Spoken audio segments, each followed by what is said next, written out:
మళ్ళీ ఇక్కడికి వెళ్ళాలి. వెనక్కి ఫుల్ ట్రాఫిక్ ఏరియా. ఏమంటే చిన్న ఆడ 2.4 కిలోమీటర్స్కి 6 మినిట్స్. ఇప్పుడే 2.4 కిలోమీటర్స్ 6 మినిట్స్, అప్పుడే 9 మినిట్స్ చూపిస్తుంది. ట్రాఫిక్ చేంజ్ అవుతూనే ఉంది. ఉరుములు అయితే ఉరుముతున్నాయి. వర్షం తొందరగా పడేలాగా ఉంది.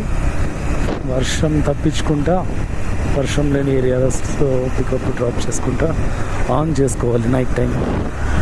తప్పదు. ఇవి ఎండాకాలంలో, వర్షాకాలంలో ఇంకా వర్షం పడుతుంటే అర్నింగ్స్ తక్కువ అవుతాయి. చూద్దాం. బ్యాక్ టు బ్యాక్ క్యాన్సిలేషన్ అవుతున్నాయని చెప్పేసి ఓలాలో. అంటే ట్రాఫిక్ అలాగే ఉంది.